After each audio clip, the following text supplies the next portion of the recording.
ఆమె ఫెయిరీల్యాండ్ నుంచి వచ్చిన ఒక రాకుమారి. పేరు రోమ్షా. పిల్లలకు మంచి మిత్రురాలు.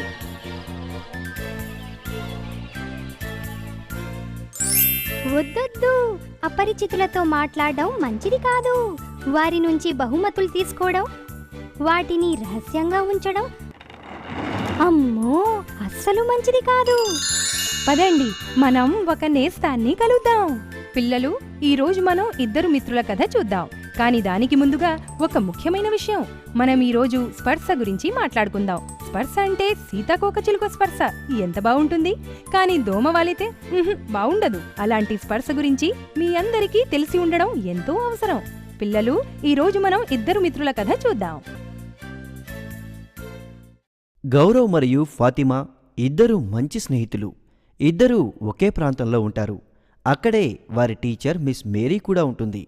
వారికి ఆమె చదువు చెప్పడమే కాక అప్పుడప్పుడు వారితో ఆటలు కూడా ఆడుతూ ఉంటుంది. ఒక్కోసారి పాటలు కూడా పాడుతుంది. గౌరవ్, ఫాతిమా ఇంకా వాళ్ళ మిత్రులు కూడా టీచర్తో కలిసి పాడతారు.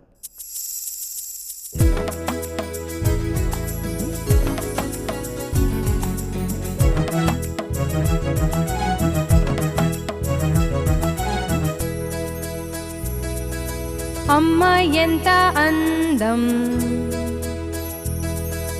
మేము అంత అందం, అందం అందం. అమ్మ ఎంత అందం, మేము అంతే అందం. కళ్ళు మావి తారల వంటివి, ముత్యాల్లాగా మెరుస్తూ ఉంటవి, ముత్యాల్లాగా మెరుస్తూ ఉంటవి.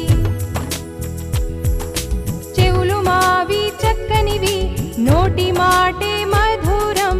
వీపు కాళ్ళు చేతులు రెండు ఉంటాయన్నీ మనతోనే, ఉంటాయన్నీ మనతోనే.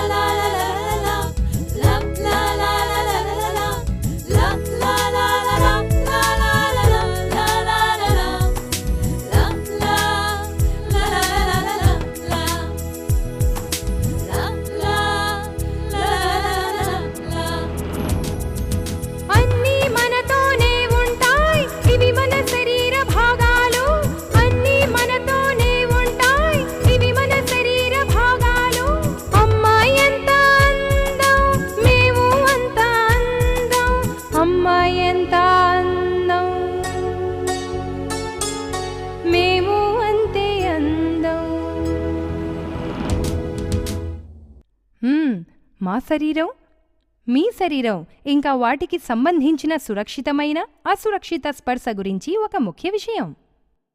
మేము, మీరు బాగున్నాం కదా? చూడండి, ఇవి మన శరీరంలోని బయటి భాగాలు. మరి ఇవి మన శరీరంలోని ప్రైవేట్ పార్ట్స్, వ్యక్తిగత భాగాలు. మనం కనుక వీటిని తాకాలంటే కేవలం శుభ్రం కోసం.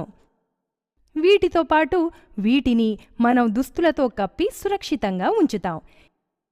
ఈ వ్యక్తిగత అంగాలను కనుక ఎవరైనా తాకినా లేదా అనుచితంగా ప్రవర్తించినా, వీటిని ముట్టుకున్నా అది ఎంతో అసురక్షితం. ఆ వ్యక్తి తప్పు చేస్తున్నాడు. మీరు వద్దు అని చెప్పి అక్కడి నుంచి పారిపోవాలి. ఇంకా ఈ విషయాన్ని రహస్యంగా ఉంచకూడదు, కంగారు పడకూడదు. ఈ విషయాన్ని మీ తల్లిదండ్రులకు కానీ పెద్దలెవరికైనా కానీ తప్పకుండా చెప్పాలి. పదండి చూద్దాం, గౌరవ్, ఫాతిమాలు అలా చేశారో లేదో. గౌరవ్ ఇంకా ఫాతిమా ఒకే స్కూల్లో చదువుతున్నారు. ఇద్దరూ కలిసే స్కూల్కి వెళ్తారు. గౌరవ్ సైకిల్ మీద స్కూల్కి వెళ్తాడు, ఫాతిమా బస్సులో. ఒకరోజు ఫాతిమా స్కూల్ బస్సులో ఎక్కుతూ ఉంటే బస్సు అతను ఫాతిమాను పట్టుకున్న తీరు ఆమెకు నచ్చనే లేదు. ఆమె చాలా ఇబ్బంది పడింది. ఆమెకు అర్థం కాలేదు ఏం చెయ్యాలో. మరుసటి రోజు ఆమె ఇంకా గౌరవ్ ఇద్దరు డ్రాయింగ్ గీస్తున్నారు. డ్రాయింగ్లో ఫాతిమా నీలాకాశానికి నల్ల రంగు అద్దింది. తల్లి ఆమె డ్రాయింగ్ను చూసి అడిగింది, అదేంటమ్మా ఫాతిమా, ఆకాశానికి నలుపు రంగు వేశావు? ఫాతిమా తల్లి వైపు చాలా విచారంగా చూసి ఏడ్వసాగింది.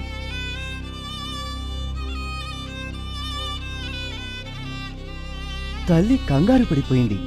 ఆమె పరుగున వెళ్లి ఫాతిమాను పొదివి పట్టుకుంది. ఫాతిమాకు ధైర్యం వచ్చింది. అప్పుడు తను స్కూలు బస్సు గురించిన అన్ని విషయాలు తల్లికి చెప్పింది.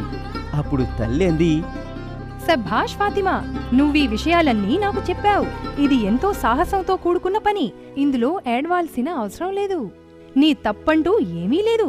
నీ పొరబాటు అంతకన్నా లేదు. తప్పు చేసింది ఆ బస్సతను. అతను నిన్ను ముట్టుకొని ఇబ్బంది పెట్టాడు. చూడు, ఏ వ్యక్తైనా నిన్ను అలా తాకినా, కౌగిలించుకున్నా, నీకు నచ్చక ఇబ్బందిగా అనిపించినట్లయితే వెంటనే నువ్వు వారిని వద్దని వారించాలి. ఎవరినైనా వద్దని వారించడం, వద్దని చెప్పడం కూడా ఎంతో సాహసంతో కూడుకున్న పని. నువ్వెట్టూ ధైర్యస్తురాలివే. రండి, నేను మీకు అలాంటి ఒక సాహసవంతురాలైన రాకుమారి కథను చెబుతాను. ఇలా చెప్పి తల్లి ఫాతిమా ఇంకా గౌరవ్లకు కథ చెప్పసాగింది. ఇద్దరూ ఎంతో శ్రద్ధగా ఆ కథను వినసాగారు. చాలా కాలం క్రితం ఒక రాజకుమారి ఉండేదట. వాళ్ల రాజ్యంలో ఒక పెద్ద భయంకరమైన రాక్షసుడుండేవాడు.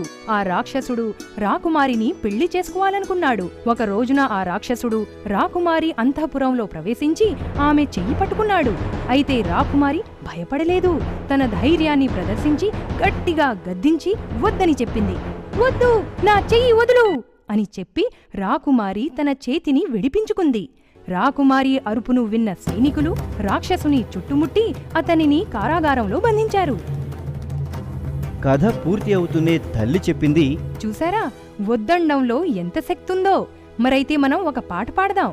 దాంతో తెలుస్తుంది వద్దనే దాని శక్తేంటో.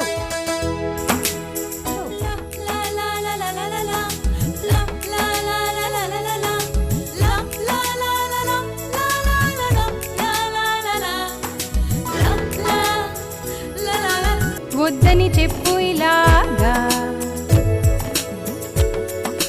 గట్టిగా లాగు హైసా హైసా హైసా. వద్దని చెప్పు ఇలాగా, గట్టిగా లాగు హైసా. డబ్బులక్కరలేదులే, ఎప్పుడు వద్దని చెప్పాలో, ఎప్పుడు వద్దని చెప్పాలో. వద్దని చెప్పు ఇలాగా, గట్టిగా లాగు హైసా.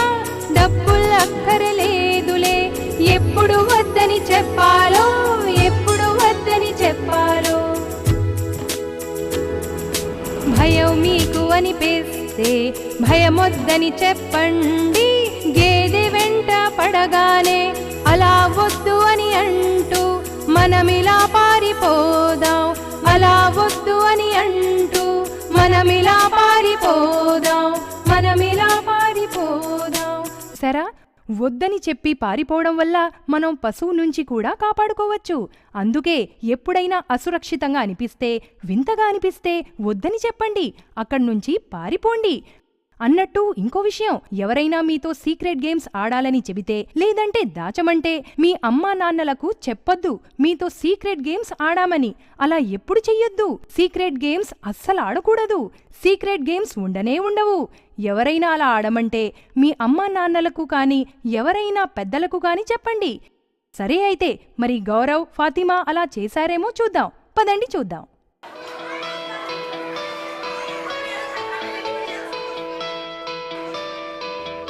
గౌరవ్కు దాగుడుమూతలాటంటే ఎంతో ఇష్టం. ఒకసారి అతను తన మిత్రులతో కలిసి దాగుడుమూతలాట ఆడుతున్నాడు. జాన్ దొంగ పెట్టాడు. అతను అంకెల్ లెక్క పెట్టడం మొదలుపెట్టాడు. పిల్లలందరూ దాక్కుంటున్నారు. అప్పుడే ఒక అంకులు వచ్చి దగ్గరలో ఉన్న ఒక బెంచి మీద కూర్చున్నాడు. అతను గౌరవ్ను వచ్చి తన వెనక దాక్కోమని సైగ చేశాడు. తను అంకులు వెనక దాక్కుంటే జాన్ తనను పట్టుకోలేడు అనుకున్నాడు. అలా అనుకుని గౌరవ్ మెల్లగా వెళ్ళి అంకుల్ వెనకాల దాక్కున్నాడు. ఫాతిమా కూడా అతని వెనకాలే దాక్కోడానికి వెళ్ళింది. జాన్ లెక్క పెట్టడం పూర్తయింది. అతను పిల్లల్ని వెతకడం మొదలుపెట్టాడు. అంకుల్ మెల్లగా తన వెనక దాక్కున్న గౌరవ్తో ఇలా అన్నాడు, నా కుక్కపిల్ల తప్పిపోయింది. దాన్ని వెతకడంలో నాకు కాస్త సాయం చేస్తావా? ఇక్కడెందుకు దాక్కుంటున్నావు? పద, మా ఇంట్లో దాక్కునేందుకు చాలా స్థలం ఉంది. ఎవ్వరికీ తెలియని రహస్య ప్రదేశం. అక్కడైతే నిన్నెవ్వరూ కనుక్కొని కూడా కనుక్కోలేరు. మనం అక్కడ ఒక సీక్రెట్ ఆట కూడా ఆడుకుందాం. అలా చెప్పి అంకుల్ గౌరవ్ చేతిని పట్టుకున్నాడు. గౌరవ్ భయపడ్డాడు. అతనికి ఏం మాట్లాడాలో అర్థం కాలేదు. కానీ ఫాతిమాకు రాక్షసుడి కథ గుర్తుకు వచ్చింది. ఆమె వెంటనే లేచి గట్టిగా ఇలా అన్నది. వద్దు, మేము ఏ సీక్రెట్ గేమ్ ఆడాలనుకోవడం లేదు. మేము మీతో దాక్కోవడానికి రావట్లేదు. గౌరవ్ అంకుల్ నుంచి తన చేతిని విడిపించుకున్నాడు. వెంటనే ఇద్దరూ అక్కడి నుంచి పరిగెత్తారు. ఇంటికి వెళ్ళిన వారు ఫాతిమా తల్లికి ఈ విషయం గురించి చెప్పారు. అప్పుడు తల్లి ఫాతిమా భుజం తట్టి ఇలా చెప్పింది. ఫాతిమా, నువ్వు ఎంతో సాహసవంతురాలేవయ్యావు. నువ్వు చాలా మంచి పని చేశావు. సీక్రెట్ గేములు ఆడము అని చెప్పి మనం ఎవ్వరితోనూ ఎటువంటి సీక్రెట్ గేములు ఆడకూడదు. పెద్దవారితో ఒంటరిగా ఆట ఆడకూడదు. అపరిచితులతో కలిసి మనం ఫోటోలు తీయించుకోకూడదు. ఎప్పుడైనా ఎవరైనా మీరు వారిని ఎంతగా ప్రేమించినా, మీకు వారు ఎంత తెలిసినా, లేదా అపరిచితుడైనా ఏ వ్యక్తి అయినా మీకు బట్టలు లేకుండా వారి ఫోటోలు చూపిస్తే వాళ్ళు చేసే పని సరైనది కాదు. అది నీకు ఎంతో అసురక్షితం. నువ్వు వద్దనేసి అక్కడ నుంచి పారిపోవాలి. ఇలా కూడా జరగొచ్చు. ఎవరైనా మిమ్మల్ని బట్టలు విప్పమని, మీ ఫోటో తీసుకుంటామని చెప్పొచ్చు. లేదంటే మీ ఎదురుగా బట్టలు విప్పినా, లేదా మిమ్మల్ని బట్టలు విప్పమన్నా, అలాగే మీ ఫోటో లేదా తన ఫోటో తీసుకోవాలనుకుంటే అది సురక్షితం కాదు.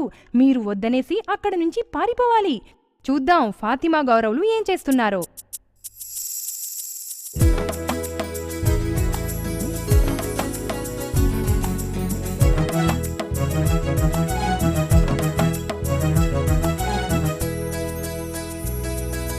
అమ్మ చెప్పెను ఒక సత్యం, వ్యక్తిగతాంగాల ఆటలు, అలాంటి ఆటలు మీరాడొద్దు. ఎవరైనా మిమ్ము భయపెడుతుంటే, రహస్యంగా ఉంచాలంటుంటే రహస్యాలు దాచొద్దండి. మీరు అమ్మతో చెప్పండి, మీరు అమ్మతో చెప్పండి. ఎందుకంటే మౌనం వద్దు, మౌనం వద్దు, అమ్మకు చెప్పు. మౌనం వద్దు, అమ్మకు చెప్పు. మౌనం వద్దు, అమ్మకు చెప్పు. మౌనం వద్దు, అమ్మకు చెప్పు. కాని మీకు ఎవ్వరూ సహకరించకపోయినా ఫోన్ నంబర్కి కాల్ చేసి అక్కడ నుంచి సహాయం పొందొచ్చు. ఆ నంబర్కి కాల్ చేసి ఫిర్యాదు చేస్తే మీకు సహాయం లభిస్తుంది. ఆ నంబరు 1098. ఇది చైల్డ్ హెల్ప్ లైన్ నంబర్.